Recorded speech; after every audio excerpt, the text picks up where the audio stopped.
Greetings. Welcome to my small cabin on the eastern shore of Virginia. Behind me you will see a little bit of the kitchen. I maintain this website, this channel, in order to post documents, reports and presentations on topics of interest that deserve a full discussion in the U.S. Tonight I am very proud to introduce to you Leonard Giannessi. I have 6 presentations that discuss U.S. policy towards Venezuela. They consist of PowerPoint slides with narration by Leonard. The first presentation is an introduction and was first delivered at the Science and Philosophy group here on the Eastern Shore. The next 4 make recommendations for the Biden administration to adjust harsh policies, while the 5th presentation explains why the U.S. has adopted such hard policies towards Venezuela. Leonard Giannessi is a retired Maryland resident who spent a 40-year career in Washington, D.C. as a researcher, a policy analyst working for non-profit private research organizations, including Resources for the Future, the Urban Institute, the National Bureau of Economic Research, the National Center for Food and Agricultural Policy, and finally, the CropLife Foundation. For the last 20 years of his career, Leonard specialized in studies and outreach that focused on the benefits of pesticides and biotechnology in worldwide crop production.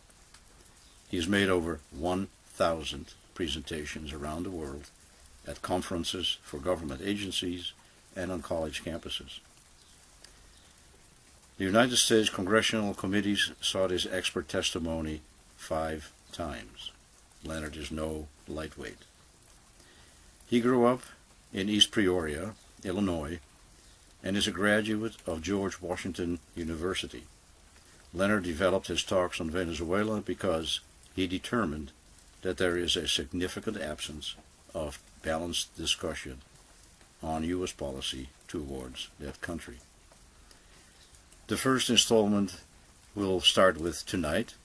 It is of a lesser quality than the subsequent installments because it was done with an iPhone for a live audience on the eastern shore of Virginia. But the topic is so interesting, I am sure you will be spellbound and enjoy it as much as I do. Thank you. At any rate, thanks all for coming. Our speaker today is Leonard Giannessi. Yep, that's it. And he has been in the development support field for 40 years, Yeah. working primarily in agriculture, water pollution, air pollution areas.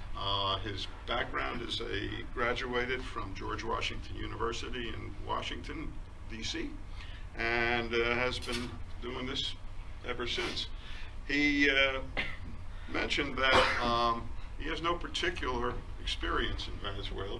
It's just something that he got interested in a couple of years ago, and somehow or other, he said his wife believes he's obsessed. True. In any case, I think because of his background, he knows an awful lot about developmental countries and stuff like that. So I don't want to give you the impression that that he doesn't have a lot of knowledge of what's going on. He's ready to go. Mao is recording this, so if you have questions, we're going to ask you to hold them until the end of the session. That way it'll keep us on time, and everybody that has a question should get an opportunity to answer it. And by the way, if you ask questions, you are being recorded. So, And I take full responsibility. Thank you. okay. Thank you. Thank you very much.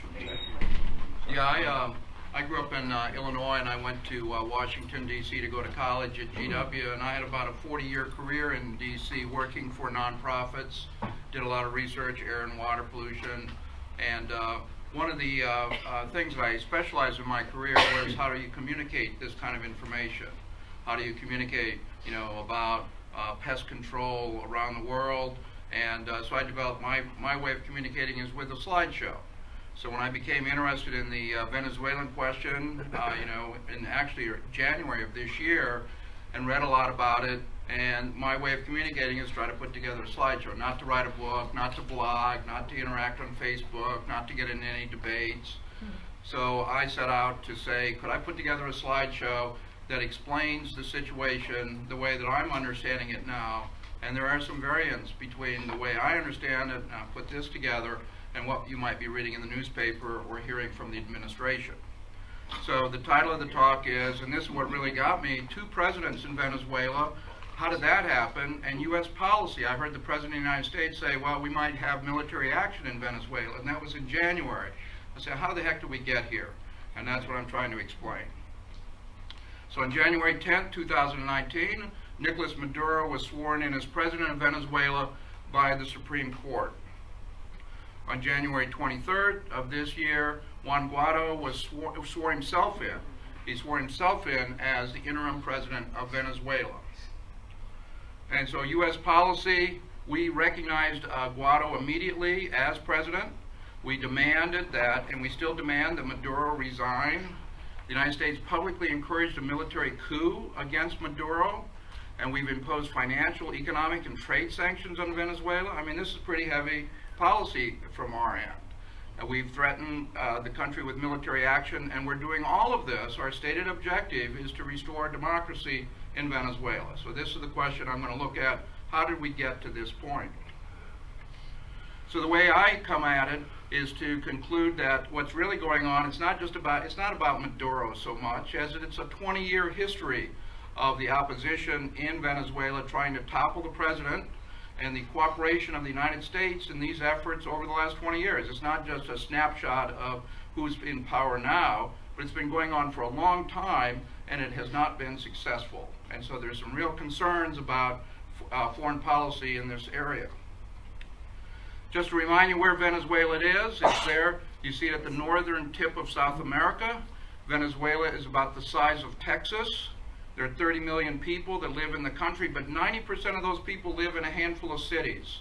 They have vast areas of forest, they have vast areas of open land that are not developed. So the important thing is, 30 million people, just a few hours away by airplane from the United States, 4 or 5 days away with an oil tanker. And oil is the lifeblood of the Venezuelan economy. Since 1920, oil has dominated the economy. 60% of government revenues comes from oil. 90% of their exports, 33% of their GDP, they are really dependent on oil to support their economy and their government. And the United States has been the biggest importer of Venezuelan oil. Just a little bit about the ethnic composition of the Venezuelan population. About 3% of the population is indigenous. These are descendants of the original Indian population that were there. About 4% of the population is black. They trace their ancestors to the slaves that were brought over in the 1820s. And about 43% of the population of Venezuela, it classifies themselves as white. And Juan Guaido and his family are an example of Venezuelans who classify themselves as white.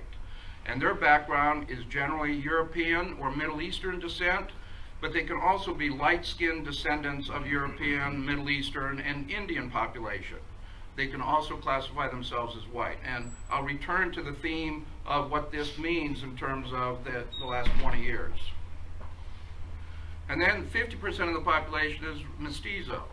And these are people who are more dark-skinned. They are combinations of Africans as well as indigenous and European ancestors. And Nicolas Maduro is a mestizo. He talks about his Jewish grandparents. And so this is the combination. You have about 43% of the population classifying themselves as white, and you have the rest of the population, 57%, classifying themselves as non-white. So this is Venezuela in the 1970s. It was a glamorous place, actually. The main part of the city, the country had the highest oil income they'd ever had in their history. They were awash in oil. Oil prices had quadrupled. And over 50% of the income in the country went to the richest 20% of the population. They lived very well.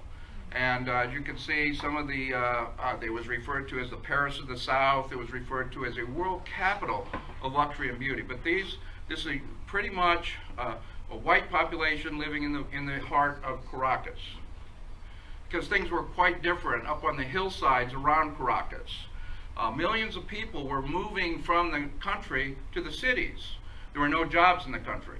And so the land was just barren and open and idle. And so these people came to the cities. There was no housing.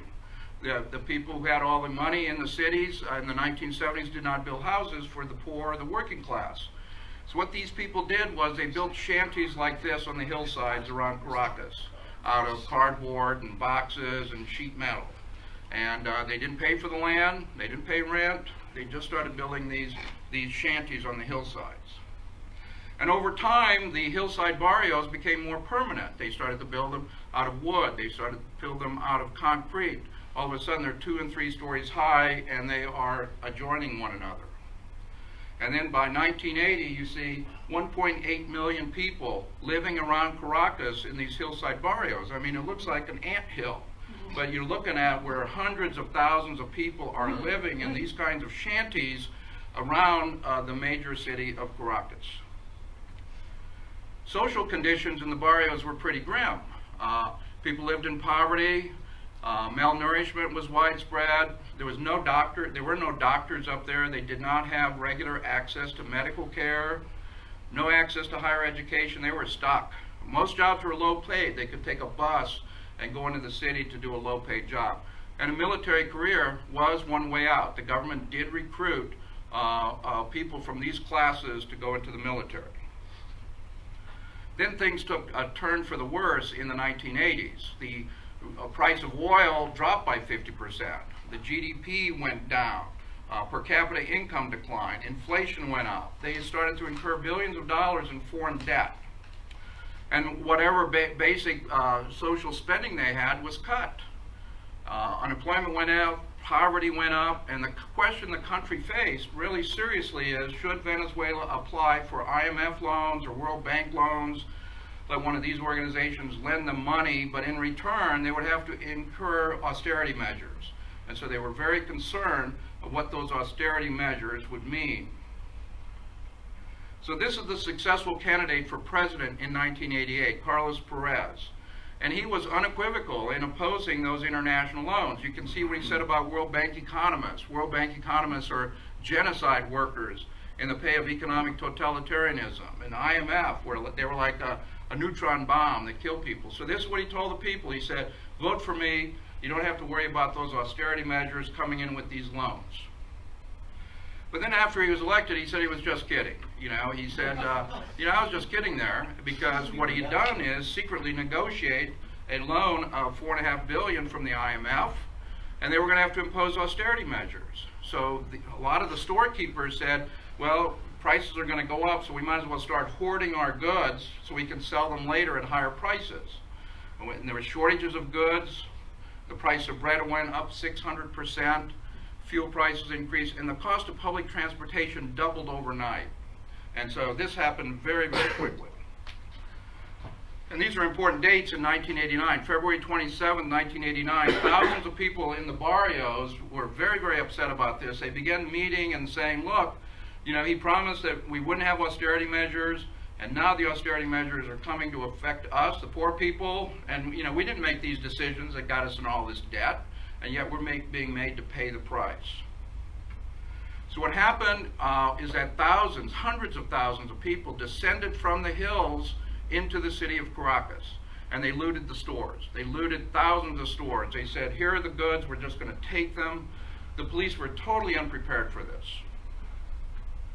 So what the president did, Perez ordered the army in, and he said, these people have no rights. The Constitution suspended. These people in the streets of Caracas have no rights. And so the army was told point blank, you can shoot at the people point blank. And 2,000 people were killed in these 5 days in 1989. And these 5 days came to be known as the Caracazo, and it's a very, very important event that explains a lot about what's going on in Venezuela. The white elites were shocked by this day when the blacks came down from the hills. They were just shocked by this. And the Caracazo marked the death of the old political order and the birth of a new. I mean, all of a sudden these people realized they better get organized. And that's what the barrios did. They organized themselves. Instead of being just a couple million people living up there, human rights organizations came in, church groups, barrio associations, unions came in and said, you've got to organize. You've got to organize in the political parties. You've got to organize to win elections. What did the wealthy areas do? Well, the wealthy areas organized also, and they organized to keep people out. And so the city of Caracas set up municipalities. There were individual municipalities with their own mayors and their own police force. And so these very wealthy areas of Caracas developed as like little fiefdoms with very powerful police and very powerful mayors. So at this time, at the same time, there was a rise of a charismatic leader, Hugo Chavez. And Hugo Chavez is shown here sitting on a bunk bed. He was very proud of his Indian and black heritage. He was a very poor family. He didn't wear shoes until he was 6 years old. But he did join the military. That was his way out of poverty. He joined the military. He got a college education, was a decorated lieutenant colonel, a very good soldier. And he became very popular in Venezuela for leading an attempted military coup in 1992. I was talking to Brooks, and he said he went to Venezuela the day after this coup failed. And Chavez was sent to prison, and for 2 years he worked on a political strategy. He said, we're out of the military, we're going to do it politically. And he became very famous because he was allowed to go on TV to ask his supporters to surrender. And he gave a charismatic speech on live TV, and he became very popular in the country, even though he was in jail. And he was pardoned in 1994 because the president who ran for election that year said, if you vote for me, I will pardon Chavez. He was that popular, so he was let out of jail. So he runs for president in 1998, and he promises to get rid of all these corrupt politicians, to move the country forward, addressing the issues of poverty. And the traditional parties were just totally discredited by all the mistakes they'd made in the 1980s, in the early 1990s. So he had the barrios were getting organized, so he had a real shot at it. And he won that election. In 1998, he won the election with 58% of the vote. And so this starts our 20-year period. This is when it starts as far as looking at U.S. policy with regard to what's going on in Venezuela. Chavez was the first non-white in a country that's 57% non-white. He was the first non-white to be elected president. One of the first things he did was to work for adoption of a new constitution. He went to the public and he said, let's have a referendum. Do you want us to come up with a new constitution? And the public said yes. So they worked for a year on drafting a new constitution. They put it out for a vote. 72% of the people supported it. Now, here are a couple of the items in the Constitution that might interest you. One of the things they established in the Constitution was a procedure to require a referendum to recall an elected president if 20% of the people signed a petition. I mean, that's something we don't have in the United States, you know? And it might have come in handy last year. But anyway, in Venezuela, if you get 20% of the people to sign a referendum, the president has to stand for a recall election. If he loses the election, he's out of office. They also have an independent attorney general. In our country, the attorney general works for the president. In Venezuela, the attorney general is independent. And they also set up an independent electoral council. So I'm going to talk in some detail about how the electoral system works in Venezuela, because this is very much part of our current discussion about what's going on in Venezuela. How do they elect people? Well, this is a tolling station in Venezuela. It looks pretty typical. And this is an electronic voting system. It was adopted in 1999, and all of the elections that I'm going to talk about from here on out have used this system. All of the elections up to the current day are using this system I'm going to describe. And oh, by the way, elections are held on weekends. And weekends, you know, you get a really high turnout rate down there. Working people don't have a conflict. Thank you. First thing that you do as a voter is you come in and put a thumbprint down for an optical scanner. You know how about the President of the United States talks about how people in the United States vote, and they go to the back of the line and they vote again, and they go to the back of that doesn't happen in Venezuela. That thumbprint is there, and if you try to vote twice, you get knocked out because you've already voted. It's an electronic system. And so then you go to a touchscreen machine, you vote for your candidate, and that vote goes off into the computer database. But the machine also prints off a receipt, a printed receipt with the name of the person you voted for. And you put that receipt in a box.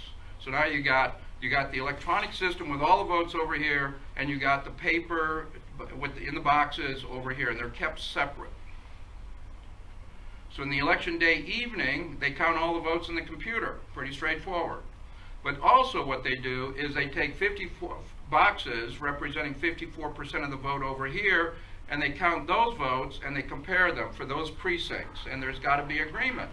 And pretty much there is agreement, because you've got two separate systems, and then you compare them. You know, it's pretty hard to do it fraudulently.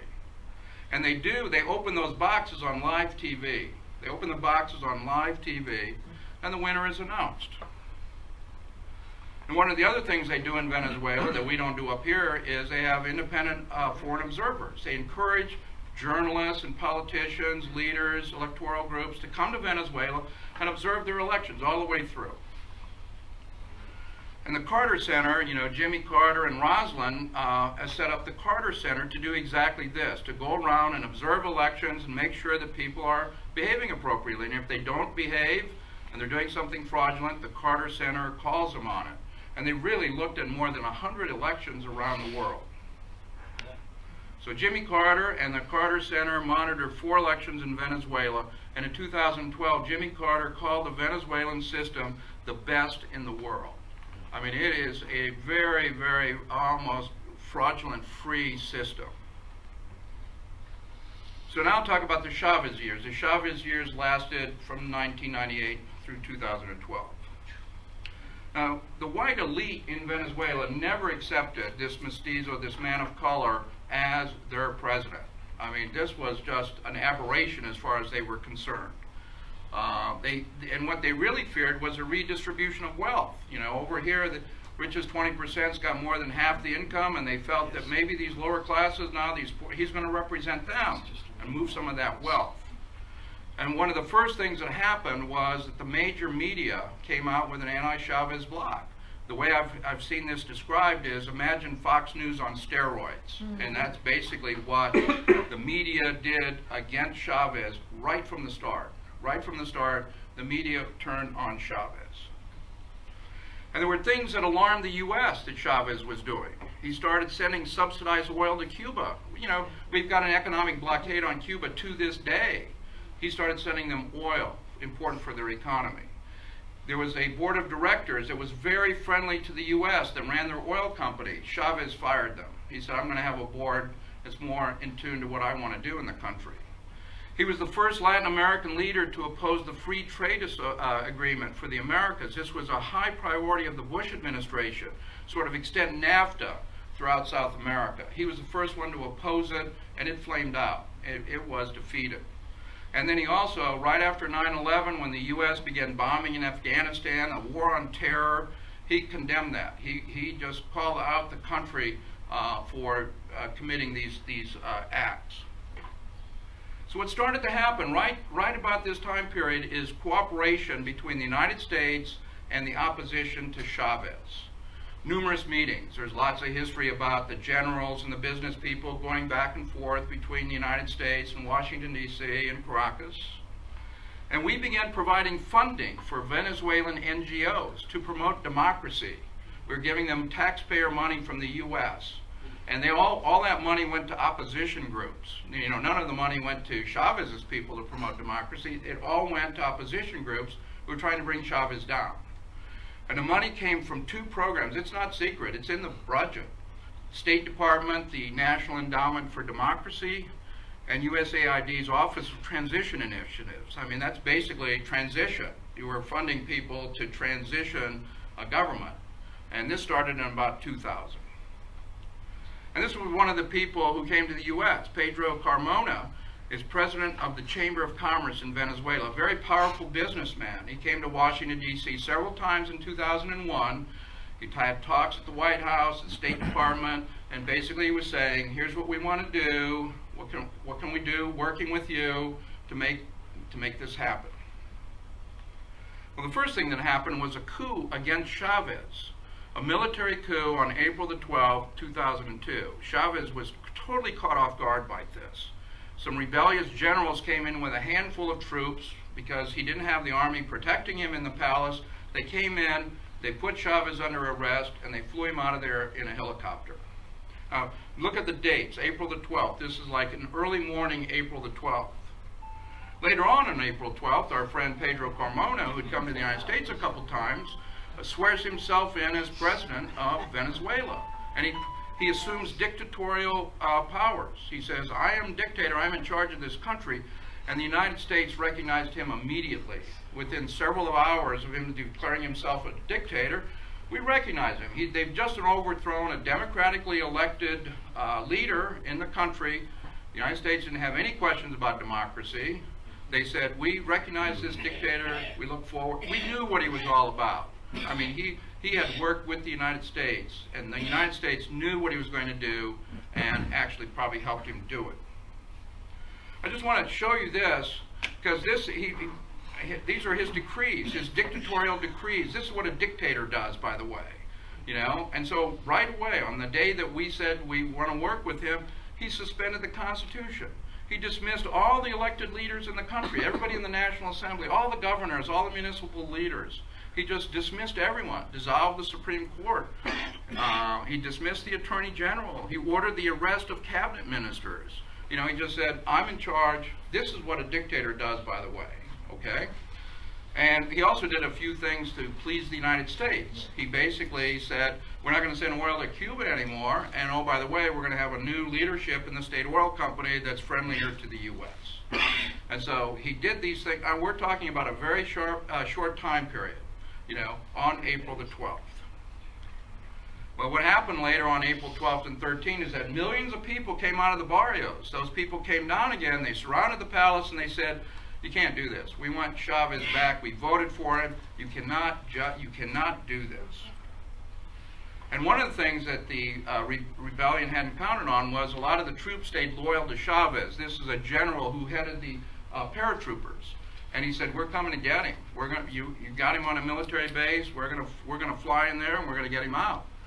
And the rebellious generals and our dictator just got away. I mean, they fled. They didn't want to shoot it out with these guys, and so they just left. 47 hours. Chavez was released from the military base. You see him surrounded by the people who went in to get him out, people of color, and he was rescued after 47 hours. That's the only successful coup that's happened in Venezuela since 1958.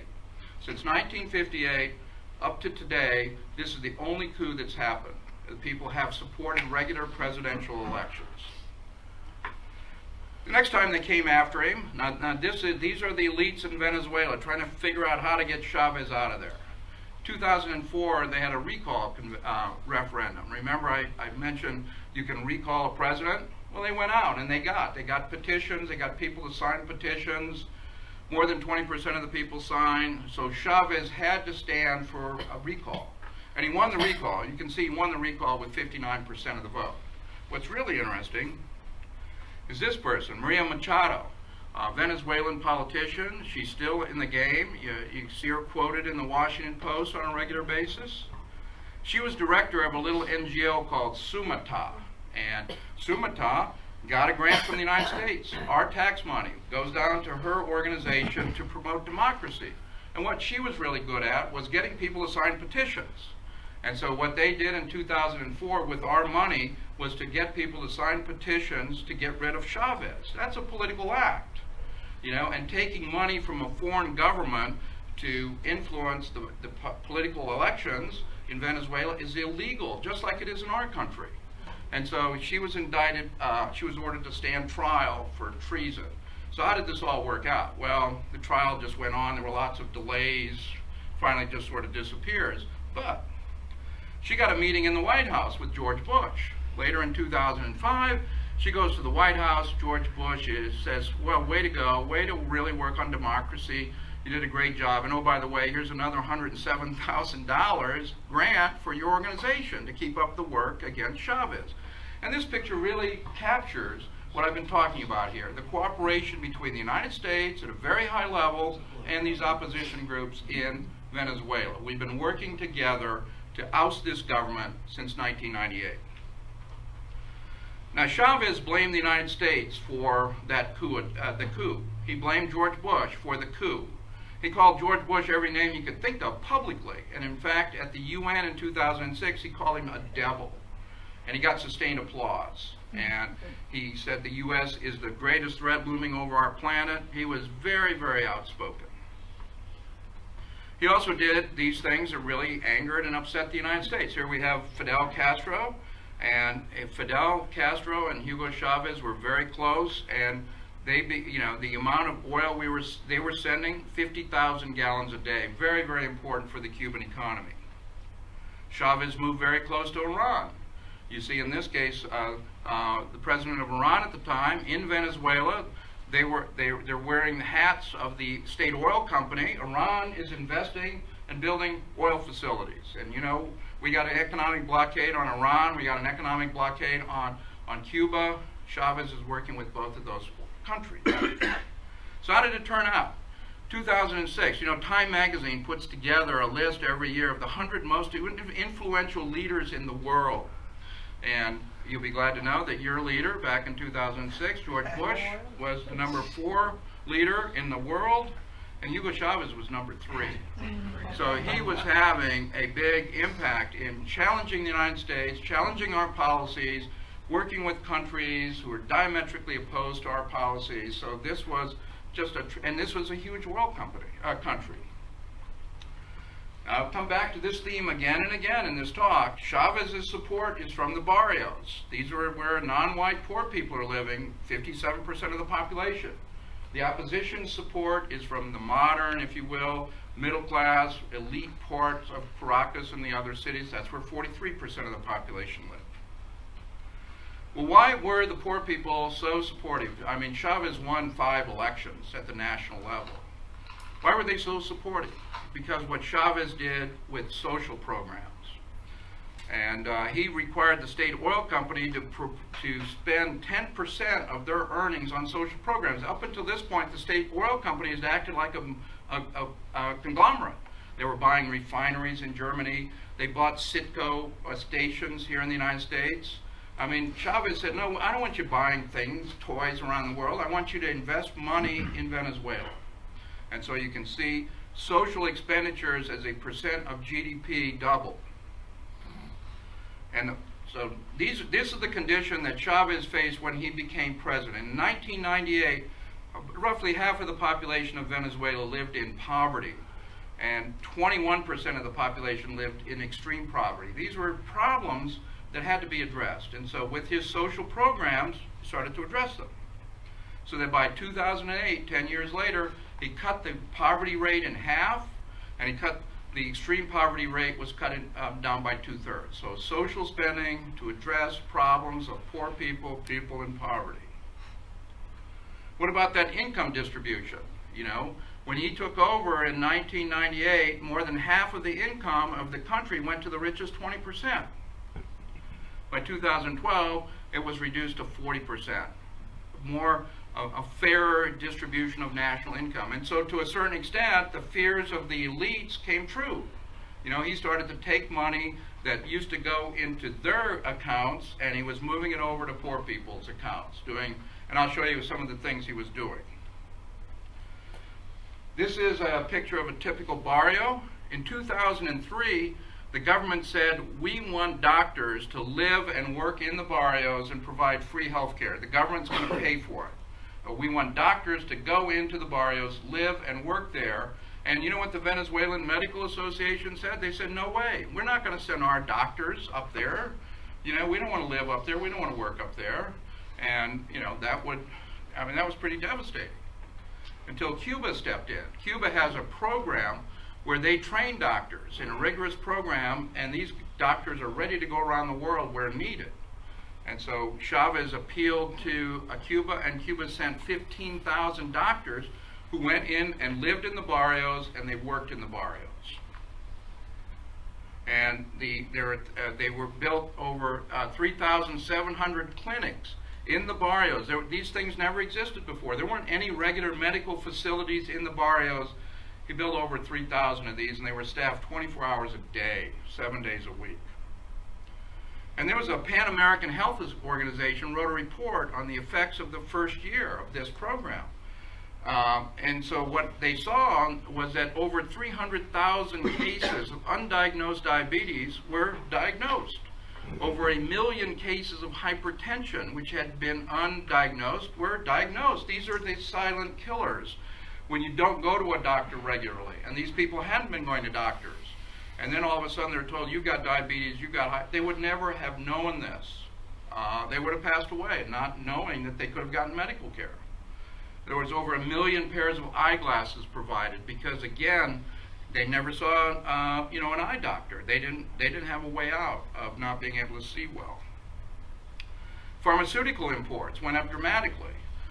All of a sudden you got people with diabetes, people with hypertension. You need to get drugs in there, and so they began to import almost $3 billion worth of $2.5 billion more than of pharmaceuticals. And as far as food goes, they began to sell subsidized food at government food stores, wanting people to eat more, improve their nutrition. There were over 15,000 government food stores selling subsidized food. Agricultural imports. They want people to eat more, improve their diets. They're malnourished. So ag imports went up dramatically. They're importing, $6-7 billion more food than they'd imported before. So food consumption. Now, when Chavez took over in 1998, if you look at these numbers, the complete FAO food safety level is 2,720 kilocalories a day. On average, in Venezuela, the average Venezuelan was malnourished in 1998 because they only ate at 2,390. Now, there were a lot of wealthy people in Venezuela who ate way above that average, and a lot of poor people who ate very, very much below it. So you're a leader of a country, and you look down and you say, on average, the people in Venezuela are malnourished. So that's when you got the subsidized food, the free lunch programs, and what happened? Well, by 2012, they're up over 3,000 kilocalories a day. People are eating more food. It's subsidized. They're importing more food. And you can see the kilocalorie consumption stayed up. Now, these are the kinds of things that poor people recognize in their own lives. Their health care is better, food consumption's better, improving, moving out of poverty. And in fact, we see Nicolas Maduro, who was foreign secretary in 2013, 2012, he got a recognition from the FAO for meeting the Millennium Health Goals of cutting malnutrition in half. So they're doing a terrific job of improving the lives of poor people. So now we'll come to the 2013 presidential election.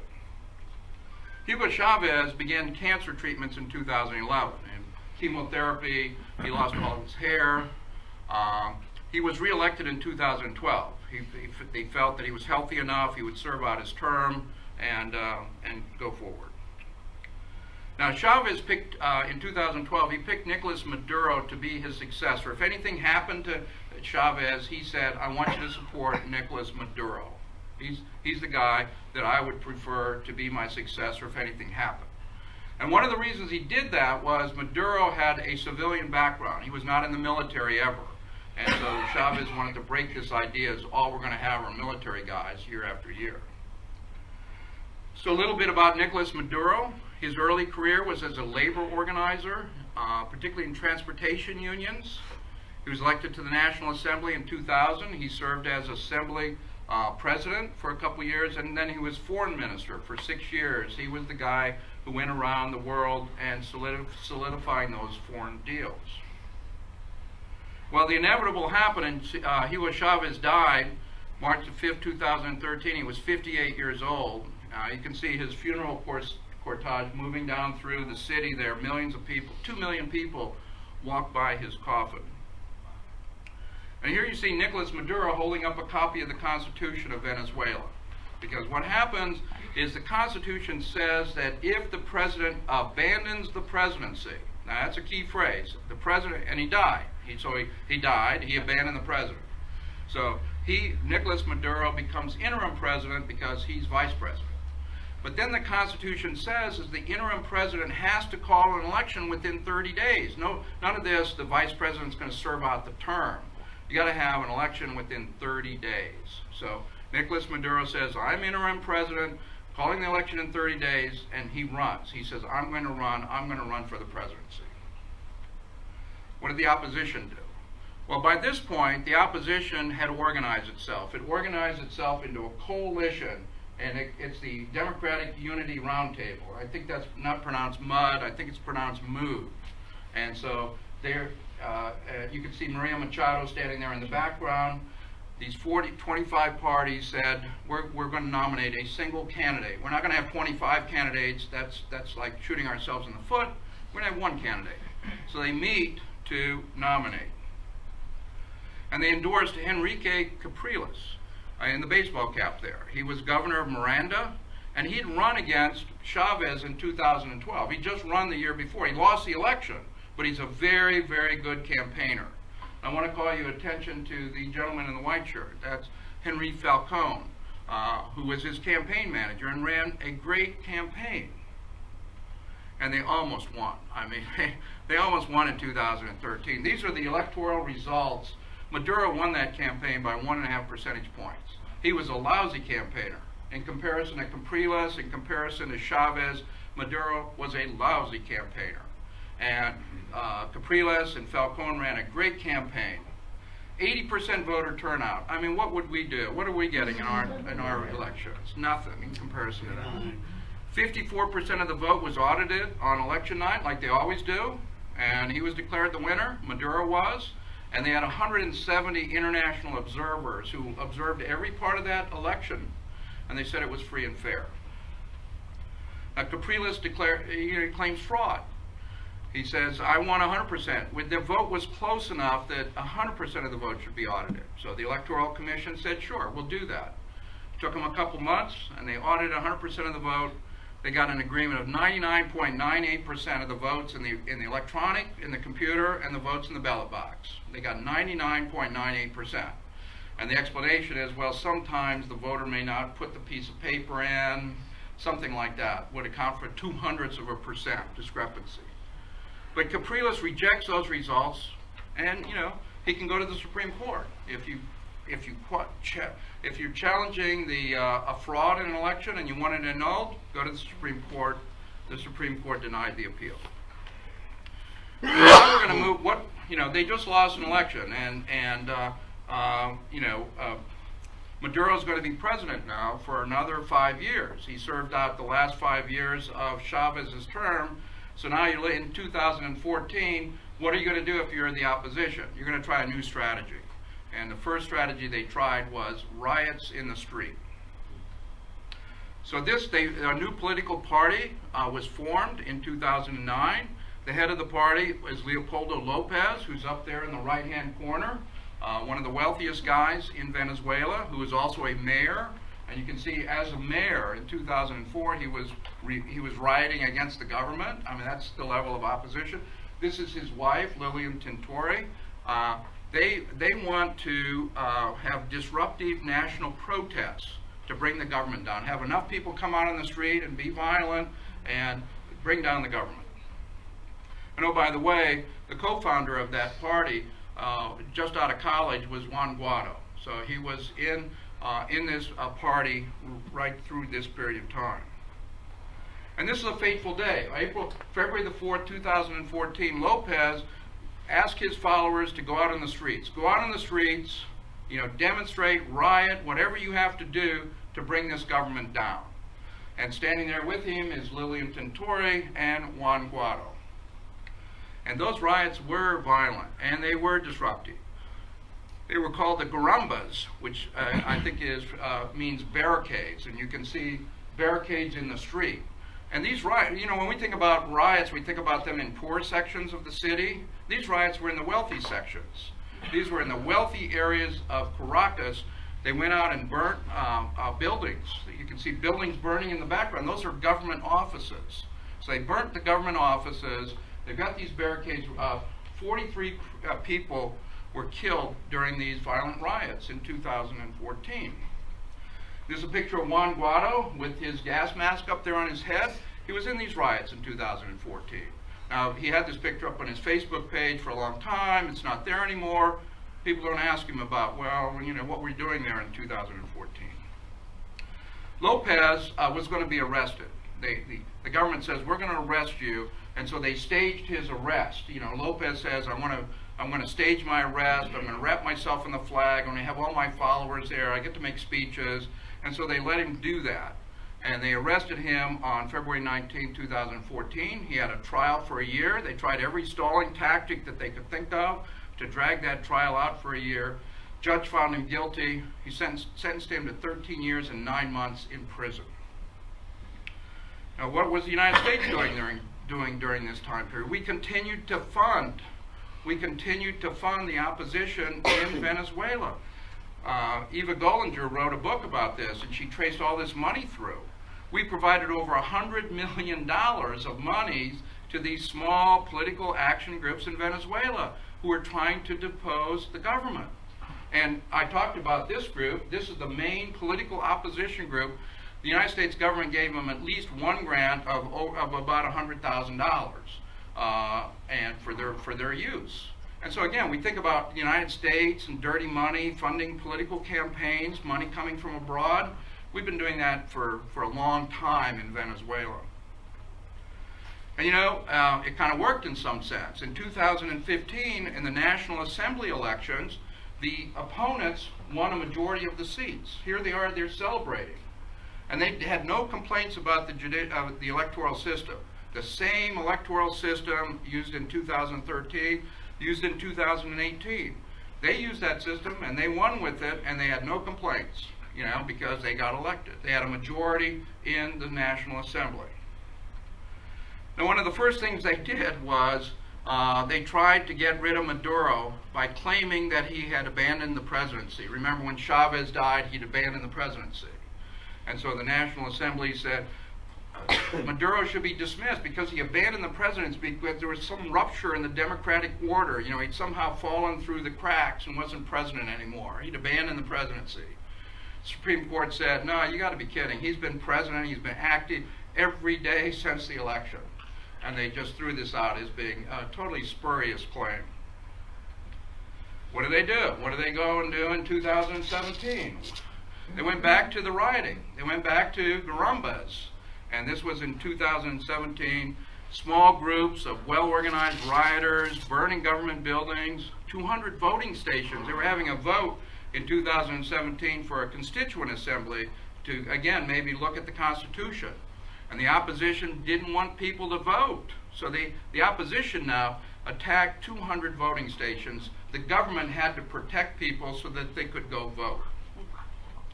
Now, I want you to look at this picture because these rioters are burning the Supreme Court. That's what they're doing. They're burning it in daylight, in broad daylight. And you can say, how the heck did that happen? It happened because these government buildings were in the wealthy areas of town. And the wealthy areas of town had mayors who told their police department, let them do it. The mayors were opposed to Maduro, and they said, let the Supreme Court burn. We don't care. Now, did Maduro send in the army? He did not. The National Guard was sent in to protect buildings. But I just want you to think about what the mayors of the city basically saying, let the Supreme Court and these other government buildings burn. So what was the political situation in 2016 and 17? Well, Maduro was increasingly unpopular. The economy was just going into the tank. Inflation was up. Oil prices were low. But the opposition was also unpopular. Nobody liked those riots. The riots were very unpopular. They were in wealthy areas. Wealthy people were being terrorized. And voters did not believe that the opposition had a credible plan. So both sides are in serious political trouble. So they moved to dialogue. You see Maduro with the opposition leaders saying, we need to talk. We need to sit down and hash this out and figure out how we're going to move forward. So they had 2 years of dialogue. In the Dominican Republic, the president of the Dominican Republic, there on the right, and the former Spanish president, Zapatero, high-level discussions in the Dominican Republic. Very, very high-level people. So the opposition comes in and says, we have some requests. They said, show us your good faith, release some of the prisoners that you arrested during the riots. Show us your good faith that you're here. And so the government released 80 prisoners right away. Okay. And then they wanted Leopoldo Lopez released from prison. And the government said, okay, we'll take him out of prison, put him in his house in Caracas under house arrest.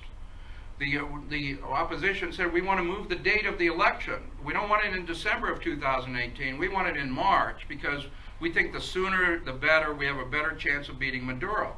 The government said, okay, we agree to that. There were a whole bunch of election procedural guarantees that the opposition wanted. The government agreed to that. The government only had one request. By this point, the United States had imposed sanctions on Venezuela, those economic, financial sanctions I'll talk about. And the government said, look, we need to work together to get these sanctions off of our country. They're destroying our country. And the opposition said, okay, we agreed to that too. So on February the 8th, 2018, just about a little bit more than a year ago, Maduro signs the agreement. The opposition did not sign the agreement. After 2 years, they did not sign the agreement, even though it looked like they got just about everything they wanted, and they withdrew from the dialogue talks. The documentation that I see say they got a call from the United States, and somebody in the United States administration said, don't sign the agreement. We got a different strategy. What was a different strategy? It involves the 2018 election. We're talking about an election that happened about a year ago. What did the opposition do for the election that's coming up in 2018? They refused to endorse a candidate. They had endorsed the candidates in 2012, 2013. They had a 2-year discussion about, well, how should that election be run in 2018? They didn't endorse anybody. They said, our new strategy is boycott the election. And they encouraged voters not to vote. They said, stay away, don't vote. And the strategy was to depict the election as a sham, to depict the election as somehow electing a dictator, because if nobody ran against him, he's going to get all the votes. If not many people vote, it's going to look like not many people voted for this guy, and he got all the votes, he must be a dictator. And so then that would justify intervention by the United States and other countries. And Mike Pence, Vice President Mike Pence, this is 2 weeks before the election in 2018. Mike Pence goes out and says that election coming up is going to be a sham. See, this is the strategy. The strategy is to depict it as a sham, and you can see what Mike Pence said. He said, we're going to bring full pressure. The election is going to be a sham. We're going to bring full pressure. So everything that we've done depends on characterizing that election as a sham and fraudulent. The plan almost worked, except for our friend Henry Falcone, who I showed you before, ran that very good campaign in 2013. He says, I'm going to run. He's a member of the opposition. He says, I can beat Maduro. Maduro is very unpopular. I can beat him. He gets a phone call from somebody in the Trump administration saying, if you run, we're going to sanction you and your family. We're going to put financial sanctions on you. Now, I don't think that's really promoting democracy, but that's what the administration did. If you run for president, we're going to sanction you. He runs. He goes down and he registers as a candidate to run. He was expelled by the opposition party. They threw him out, and the opposition said, don't vote for Falcone. He's out there by himself. We want to depict this as a sham. And these are the results of that election about a year ago. Nicolas Maduro got 67.7% of the vote, and Henry Falcone got 21%. There were some other people in there. There were a couple of other candidates who got about 10% of the vote. But you can see what would have happened if Falcone hadn't run. Maduro's going to get 90% of the vote, probably. And so it would have been the sham that the United States was talking about.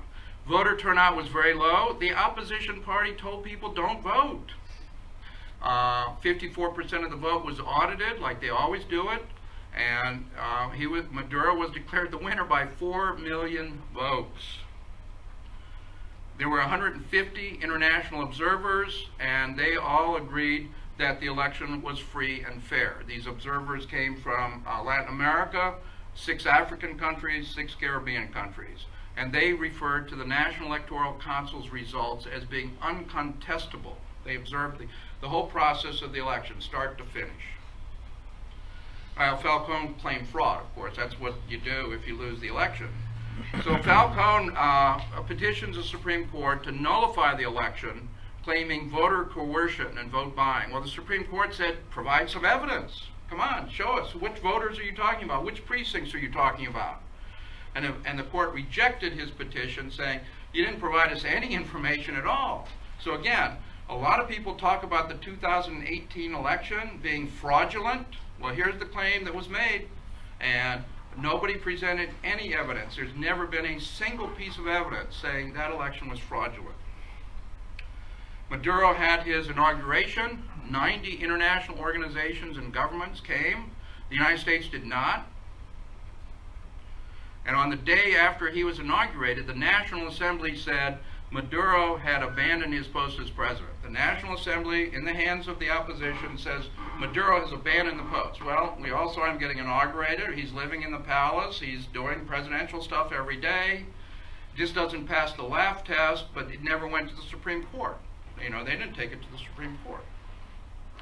Now, because Maduro had abandoned the presidency, what the National Assembly said was, well, it goes to the head of the National Assembly, who's Juan Guaido. And, you know, they're skipping over the vice president, by the way. But anyway, this is his constitutional path to being president.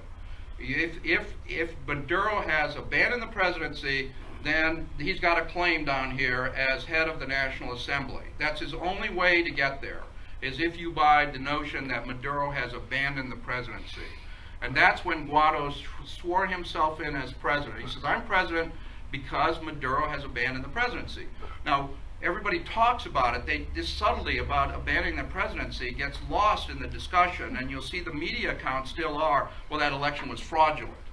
Well, we discussed the fraudulent claim. This is the only claim that they've got.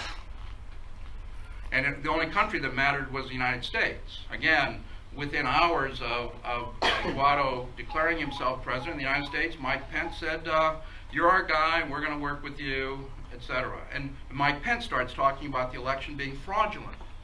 No, the claim is that Maduro abandoned the presidency. But that gets lost. So what's Guaido been doing? I think if you read the newspaper, you know what he's been doing for the last 4 months. Going around Venezuela, trying to organize demonstrations, coordinating and conspiring with the United States, you know, his strategy. He attempted to recruit the military to his side. They did go to where Leopoldo Lopez was being held in house arrest, and they freed him. They got him out of there. But one thing he has not done is he has not gone to the barrios. All of his activities have been in the white, elite parts of Caracas and other cities. So on April 30th was the big move that Guaido promised. He said to everybody, I have the military on my side. Well, he has got about 20 military officers here, and Guaido's standing there. But he did have 1 million people. Guaido turned out 1 million people for this march. They were going to march down to the palace, and they were going to demand that Maduro resign. Well, the National Guard stopped the march because the march was actually led by these rioters. You see the rioters here with clubs and Molotov cocktails. You see the National Guard here. And if you look under that green sign, you can see that the National Guard goes all the way back there. You know, they weren't going to let these rioters and this big demonstration come down into Caracas and go to the palace. And one of the reasons for that was Maduro's supporters. There was 1 million people supporting Maduro in front of the palace.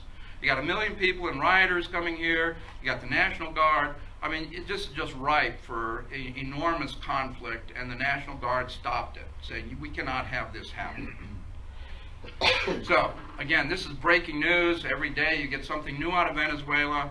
What's been happening in the last few weeks? Well, this is Guaido with Leopoldo Lopez. They got him out of jail. And the government's issued an arrest warrant for Lopez, said, we had you under house arrest. You know, you're supposed to behave yourself. You're going to have to go back to prison now. No fancy house in Caracas anymore. An arrest warrant. So he's hiding out in the Spanish embassy. Those 24 soldiers who were with Guaido, they're hiding out in the Brazilian embassy. That's all Guaido got. He promised that he had control of the army. He had about 24 guys. Guaido has asked the United States for military help. That's what's on the table right now. Our government's being asked to invade and do a military action against Venezuela. And the United States, has rejected all talks with Maduro. I mean, we're talking to Kim, the guy in North Korea. We talked to a lot of dictators around the world, and we just refuse to talk. He's got to go as far as we're concerned. So again, I return to this theme. Maduro supporters, they're the majority. They live in these barrios. This is the basic theme that we're not getting here in the United States. His support is of the majority of the people. And when we talk about Venezuelans, we're talking about the people that live in the cities. So now I'll wind up by talking about the sanctions. These are sanctions from 2015 to today. President Obama started all this. On March the 8th, 2015, he declared a national emergency. Trump just declared a national emergency to build a wall. He says, we have a national emergency. And while you may have missed this in 2015, because Obama declared Venezuela represented an extraordinary threat to the national security of the United States. You might have missed that. I don't think there was a lot of discussion about that. But by saying that, it makes it possible under U.S. law for the president to impose financial sanctions. You do not get financial sanctions against just anybody. It's got to be a national major security threat to the U.S. So this is the basis for everything we're doing. Now, a couple days later, this White House spokesman said, well, we were just kind of kidding there. Venezuela's not really a serious security threat to the United States. We're just saying that because there's some things we want to do. We want to get rid of Maduro, and that's our real goal here. But we had to say they were a national security threat to get the ball rolling. Well, I sort of believe that if you tell what your real goals are and why you're doing it. This is a fraudulent policy. All of our policy on Venezuela right now is based on the idea it's a national security threat, and that's fraudulent, and that's a lie. Why are the Venezuelans so concerned about financial sanctions? Well, they depend on international trade. To sell oil, to import food, to import medicine, they've got to have financial transactions. They want to buy food from a company over here, checks have to be paid. They want to buy medicine over here, there's got to be a financial transaction to make these things happen. So if they're going to be sanctioned, they've got a lot to risk here. So Trump brings the hammer down in 2017. Trump brings the hammer down and he sanctions the country. He said, you cannot use the U.S. financial markets for any of these transactions at all if you're the Venezuelan government, if you're the oil company. I mean, all of a sudden the oil company is being told you cannot use transactions in the U.S. system, any part of the U.S. system. And this prohibited the government from issuing bonds, new debts, credit. Maduro had to raise money. He's got severe economic problems. He had to sell bonds. He was going to raise cash so he could buy food and so forth. He was unable to do any of that. So here's some of the immediate effects. These things happened immediately when Trump did that. Government in Venezuela had $1.2 billion sitting in accounts that they were going to pay their bondholders. All they had to do was write the checks. Couldn't do it. So Venezuela goes into default on their international payments because they couldn't complete transactions that they had the money for. They had $1.6 billion sitting in accounts to write checks to buy food and medicine. All you got to do is sign the check, process the check through the system. Could not be done because even though the money is there, the money is frozen. And then there were food and medicine shipments in boats going to Venezuela. They were stopped because there was going to have to be a financial transaction to unload the boat. So Venezuela is being cut off now from billions and billions of dollars in potential loans, issuance of bonds. The data seem to suggest that they lost $6 billion in oil sales in 2017 because they could not complete the financial transactions. They needed that money to buy food and medicine. They could not do it because of our sanctions. So the UN sends this expert, Zayas. They send he's a former secretary of the UN Human Rights Council. They send him to Venezuela in 2017, report back to us on the human rights situation in Venezuela. And he does. He wrote an extraordinarily scathing report. And it was all about the U.S. and those sanctions. He says the sanctions that Obama and Trump have imposed have directly and indirectly aggravated the shortage of medicines. The sanctions have contributed to many deaths. the International Criminal Court should open an investigation into the crimes against humanity conducted by our government here in the United States. Now, his report's buried. Nobody cites this report. It's just sort of buried out there.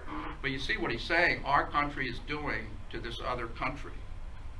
And John Bolton, actually, in January, we banned oil sales from Venezuela. And John Bolton went out then and he said, boy, look at the effect this is going to have. We're going to deny them another $11 billion in 2019. So we're just putting the screws on this country, just clamping down and preventing them to really participate in the transactions that they need. Well, two economists, Mark Weisbrot and Jeffrey Sachs, released a report about 2 weeks ago where they estimated what's going on with these sanctions. They said, look, there are 300,000 people in Venezuela who are at risk of death because they're not getting their HIV medicine, they're not getting their insulin, they're not getting their medicine for hypertension. 300,000 people who could die if they don't get their medicine. And then they noted that general mortality went up in that first year of the sanctions, and their estimate, this is in their report, they estimate that U.S. sanctions have contributed to 40,000 deaths so far. That's what we're doing, our government's doing to this country, denying them medicine they need to keep people alive. Why are we doing this? To promote democracy? A lot of people think it has to do with the oil reserves. I didn't mention this, but Venezuela has the largest proven oil reserves of any country in the world. And we just found this out. I mean, we thought for years it was Saudi Arabia. But look at what happened in about 2005. The world's estimates of how much oil there is in the ground in Venezuela, that's billions of barrels of oil in the ground. You know, Saudi Arabia's got about 250 billion barrels. Venezuela, we think, has 300 million barrels of oil in the ground. So this is a major prize. Who's going to control the oil reserves of Venezuela going forward? I can tell you China and Russia are very, very interested in working with Venezuela. Russia is sending food to Venezuela. China is sending tons and tons of medicine. And they're making deals, you know, in terms of future oil sales. We're not making deals with Venezuela anymore. These countries are. And so we're actually driving Venezuela toward China and Russia and Iran and other countries. So I wind up this talk by just saying, look, it's their oil. It's their oil. Their country owns that oil. It's in their ground. Let them decide. Let them decide. You got about 40% of the people are what you might refer to as white elites. You got about 60% of the people who are people of color. Let them decide, and we're not doing that, as you know. And so that's pretty much it. I think I finished right on time.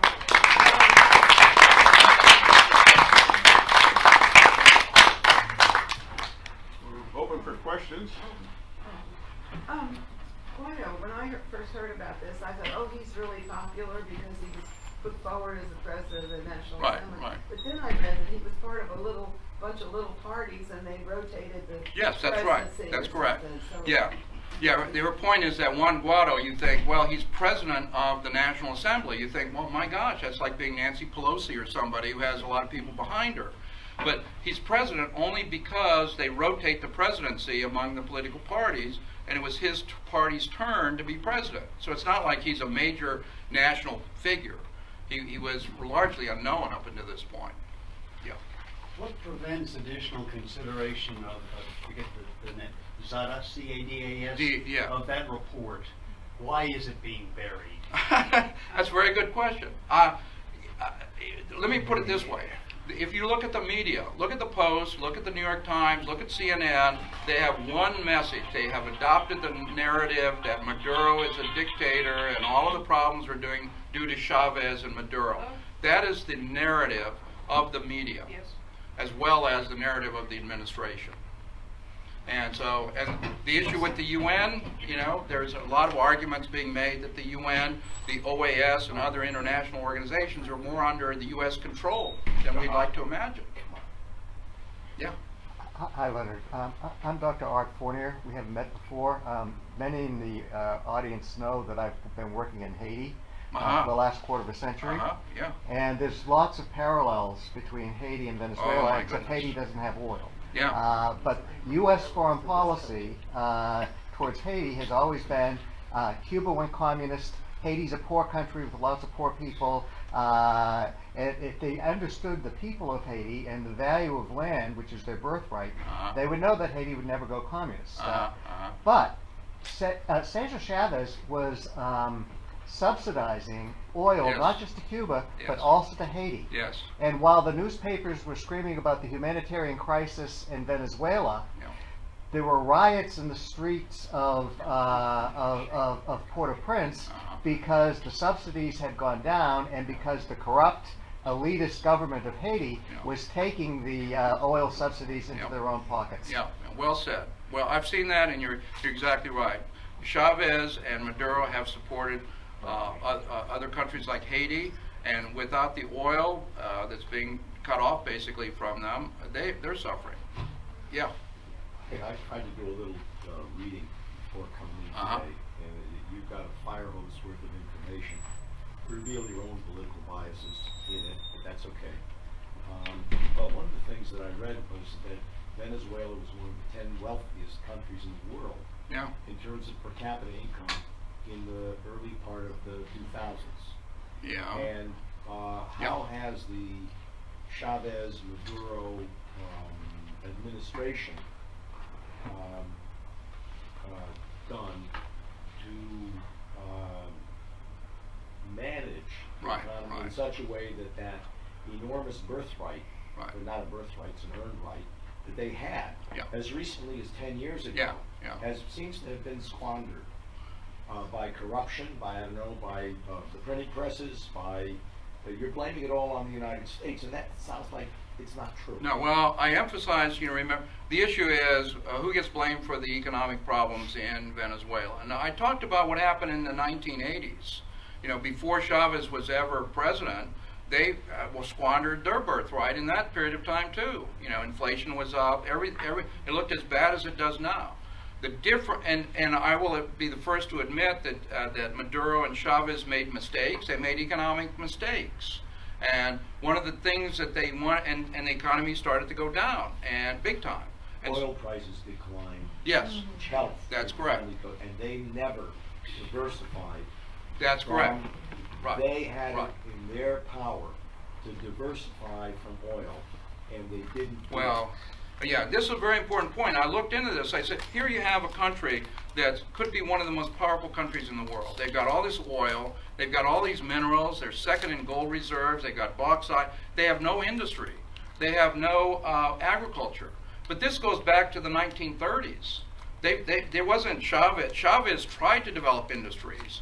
And here's what they were told. So they wanted to start in the heyday years where they're spending all this money. They're buying cars from the United States, okay? And Chavez says we're going to build car factories in Venezuela. And what happened? The U.S. company says, oh no, we don't want you building car companies in Venezuela. We want you to import our cars. And oh, by the way, the car importers in Venezuela said you're taking business away from us. That doesn't wash either, because in other countries have built the Volkswagen plants all over the place. Right. It's not just the United States. So, you're blaming the U.S., and it doesn't wash. Well, I happen to know one guy in all of Venezuela. He was recruited as a teenager from Italy. And he eventually, when I met him, he had essentially a monopoly on supply of pumps to the Venezuelan oil company. Right. An example of corruption that pervaded Venezuela. It appears to pervade Venezuela for institutional flaws today. So blaming the U.S. entirely for it does seem to be a little hollow. All right, I'll step back from that. I admit that there were economic issues with Maduro and Chavez's decisions. But the other thing, let's not lose fact. We regard Venezuela as a socialist country. 70% of the economy is in private hands. And so I'm going to say, and there are lots of literature. There's a lot of literature on the left that says Chavez didn't go far enough. He didn't nationalize in companies that he should have, and they were undermining him. We all saw the food lines. There were pictures of people standing in these long lines and empty shelves in Venezuela. A lot of that was just manipulated by private companies who created artificial shortages so that people would vote against the government.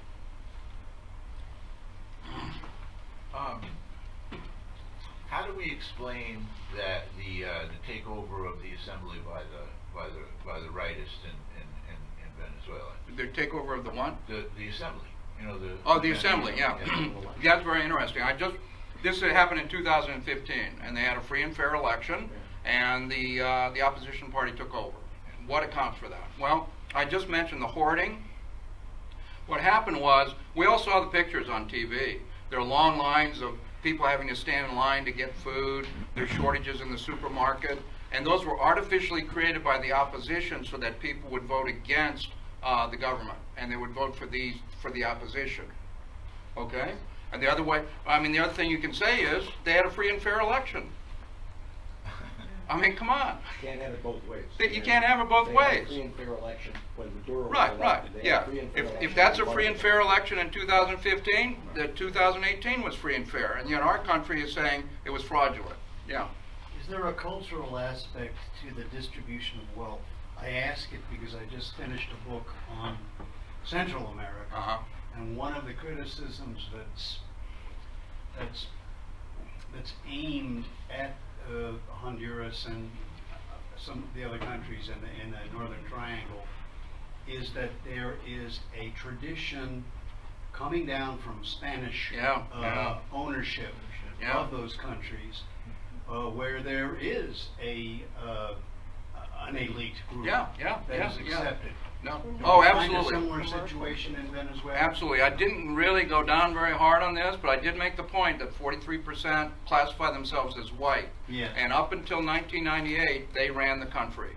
It was an old boys network. They controlled all of the wealth, all of the government, the officers in the military.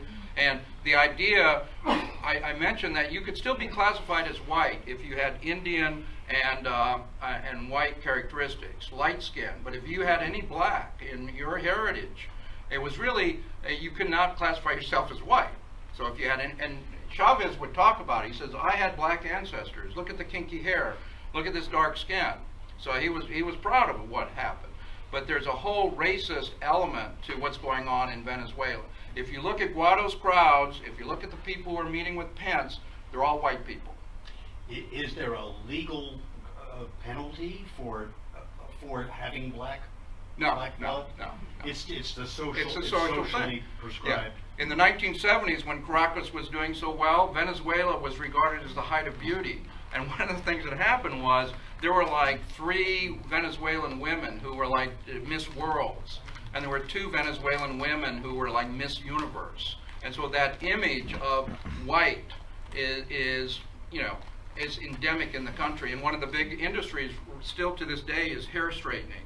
You got kinky hair. No, we got to get rid of that.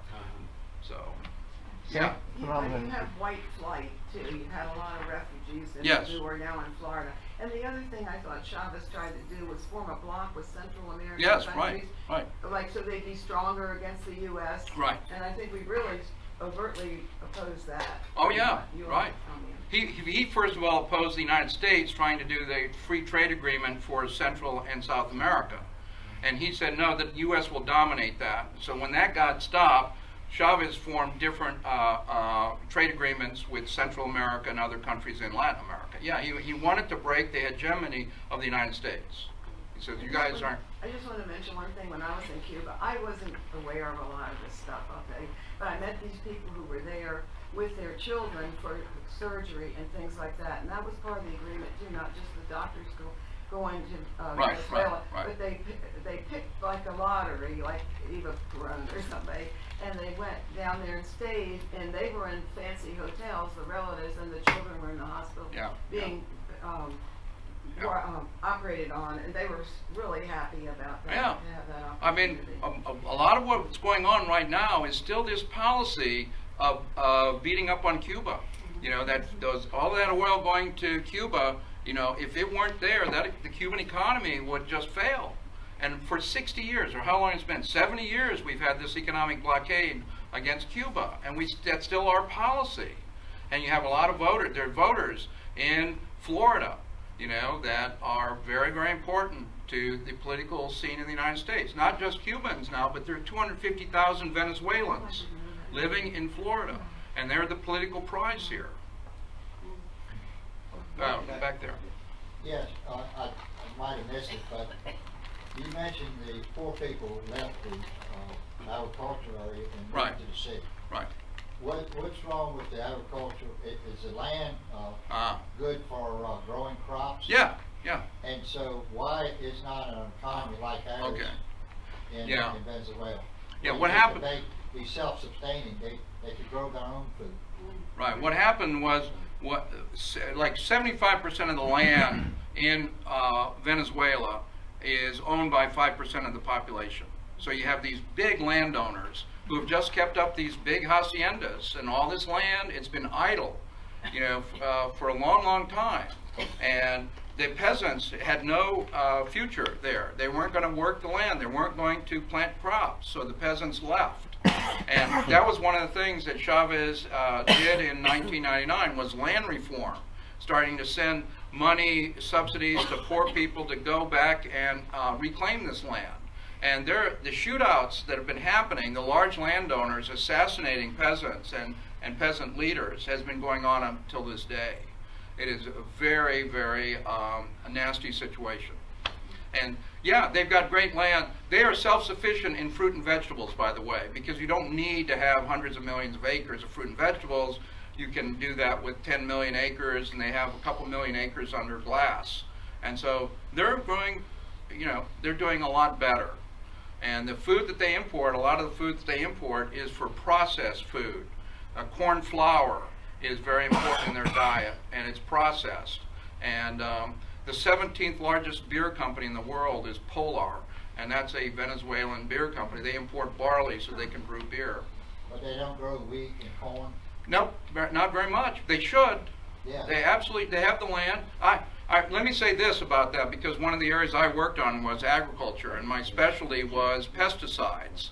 And I did a lot of looking at pesticide use around the world, and I always was shocked by Venezuela. I had no good stories on pesticide use in Venezuela. I had stories for every other country. So what's going on here? And so, I'll fault the Chavez people for embracing organic agriculture, for being anti-GMO. They turned their backs on technology that would have really improved things. And I'll be the first to stand up and say that. Yeah. Personally, I read something about your background, and it's terrific. You're terrific on that score. You really know your stuff. You've did that for a long time. I think very successful. Talk up somehow. I'm sorry, my voice is going away. But most of your career was working on behalf, I assume, of the agricultural chemical industry in the effect, the beneficial effect, the tremendous effect of use of pesticides and GMO crops and herbicides on improving the welfare of billions of people around the world, but not Venezuela. Right. They never did it. They didn't pick up on it. So again, it's a failure of a market economy, because a market economy, they'd have jumped on it like, you know. What do we call it? What I was going to ask you was a little different thing. Okay. They didn't accept the Green Revolution? They didn't do it. No, They didn't do it. Ideology. The thing about control of the oil, that's always bothered me. The United States apparently was, I don't know if it still is, Venezuela's biggest customer. Right, yeah. I don't, you know, the oil was nationalized in the 70s. In the if 70s, I recall, right. And we've still been their biggest customer. Yeah. So who the hell cares who's got control, if you will, control of the oil? I know. I don't get it. Yeah, it doesn't make I don't any get sense. it. Well, but that's the argument, is that the reason we're doing this is to control their oil. Yeah. Well, that doesn't seem to be. Well, let me give you a story. So in 2005, oil companies, foreign oil companies, were developing the Orinoco oil belt, and because they were starting to do this, they paid royalties of 1% for 10 years because they wanted to get those wells going and cut the companies slack. So in 2005, after those oil wells are up and running pretty well, the government said we're going to raise the royalties to 17%. So Chevron said, okay, we'll do that. We're still making a lot of money. BP said they'd do it. Total said they would do it. ExxonMobil said no. ExxonMobil said, no, we don't want to pay more. We want to go with that old rate. They love the old rate. So Venezuela and Chavez says, you're out of here. If you're not going to play by our rules, you can't drill and get oil out of our ground.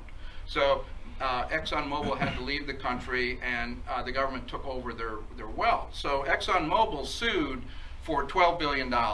They said, you can take our property, but you owe us $12 billion. An international court gave them $188 million. And the CEO of ExxonMobil at that time was Rex Tillerson. Yeah. Rex was the first one out of the box on, there ought to be a military coup in Venezuela. And so the point that when I read this stuff, it's like, sure, going for, we've had policies toward the Middle East which have been very, scary for us. But because we thought they had all that oil. See, I think what we kind of had to work with them. But if Venezuela has all of this oil, and they're 4 days away from us by ship, my goodness, what if we did control that? It's like, and Guaido and the opponents told Trump and Bolton, this is going to be easy. See, the other thing that we're not getting is they convinced Pence and Bolton and Trump it's going to be easy. Maduro is horribly unpopular. He's a dictator. Nobody believes in him. It's all fraudulent. The military will rise up. Those have been proven to be wrong. We've had very bad policy. Yeah. So I can understand a lot of what the motivations are for this country propping up Guaido, but what's the motivation for a lot of the other countries around the world? Oh boy, that's tough. Yeah, all right. Starting in about 2005, about 15 years ago, let's say, the United States started to build a case against Venezuela. Their elections are fraudulent. They're corrupt. They're running drugs. They've got human rights violations. And that was the narrative. And we sold that to all the other countries. And Lilian Tintori, the woman who wants her husband free, she's all over the world. Political prisoners, repression, media suppression. That was the narrative for 15 years that our government was putting out there. And so a lot of these governments, they're not Venezuela experts. They don't have an oar in the water there. There's nothing at risk. So they just went along with the U.S. line. That's the best I can say. Is it true that I always heard that Chavez gave oil to the poor in New England? Oh, yeah. That, Citgo, I saw a lot of Citgo gas stations when we drove down here. Citgo gas stations owned by the Venezuelan government. Okay, and so we had, there was I think in some time period, maybe 2002, 2003, states in the Northeast said, we've got poor people in the winter who cannot afford heating oil. And so they put out a message and they say, look, could some of you heating oil companies give us a break and start selling subsidized oil for these homeowners? And all the U.S. companies said, no, we're not going to do that. Citgo said yes. And so for 8 years in New England, Citgo sold subsidized oil to homeowners, poor homeowners in New England. The other thing you might be interested in, there's a lot of noise about, well, Maduro's rejected this humanitarian aid. Guaido comes to the border with humanitarian aid, and well, it's political. The Red Cross said, no, it's not really humanitarian, this is a political move. But when Katrina hit New Orleans, and you had thousands of poor people in distress, Chavez organized a relief effort. We're going to send supplies from Venezuela to help out the poor people in Louisiana. And the United States said no to that because it's political, Yeah. Why did Obama's administration institute this? Yeah. This is a toughie. Obama started this, and it's like, why did he do that? All right, so I've looked. There's a couple of explanations. One, Obama moved away from a lot of the Bush policies in a lot of areas, and they felt that this would be an area, he couldn't move away from all of the policies, and so we've been ignoring Latin America, leave those policies in place. That's one explanation. Another explanation is Obama opened up ties with Cuba. And it's like he's getting beat up by Rubio and others for opening the ties with Cuba, so he latches down on Venezuela. Those guys get off his back. Another issue has to do with the voters in Florida. That's all what this comes down to. And Obama went to a meeting, and there was a meeting where Chavez and Obama actually shook hands. And what happened then was the media outcry against Obama shaking hands with Chavez was enormous. He was so heavily criticized for that. He said, I'm out of here. I'm backing away from this. Not only are there 250,000 Venezuelans in Miami, they're wealthy Venezuelans. Yes, right, And, right, and, right. and they're dual citizens. Yeah. So they're a very powerful bloc. Yeah, the number we've seen recently is 250,000. Yeah. That there are 250,000 And Venezuelans. they're not mestizos. Huh? They're not mestizos. And they're not mestizos, no. And Capital Flight, they've taken a lot of money. And one of the things, there was an article that Mao put up with the notice for this seminar on an article that was in the Washington Post written by Jackson Deal, where he said it's dirty money that's supporting Maduro because it's drug money. Okay, be that as it may, I wrote a letter that hasn't been published yet, but it might be, in which I point out that, you know, not only the $100 million we're sending down there, but you remember Trump during the campaign in 2016, he criticized Hillary because when she was Secretary of State, the Clinton Foundation was taking donations from foreign nationals.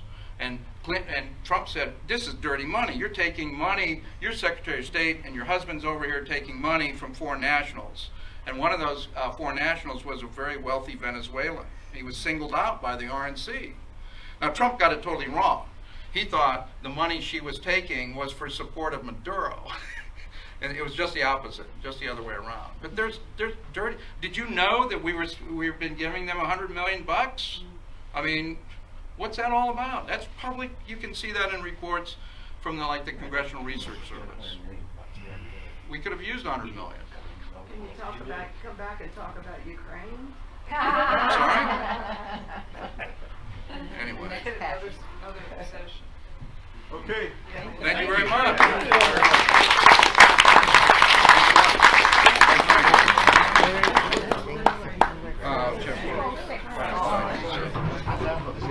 Yeah, Mao is a good buddy of ours.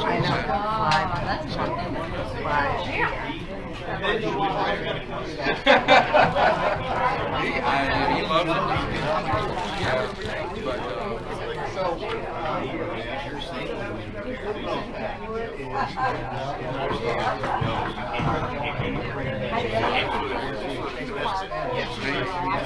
Yeah, I know that. Thank you. Wow. And in-house, 45 bucks. What did you say? Frontline. What did he do? The other thing about Did you enjoy it? Live on Facebook. Learned a little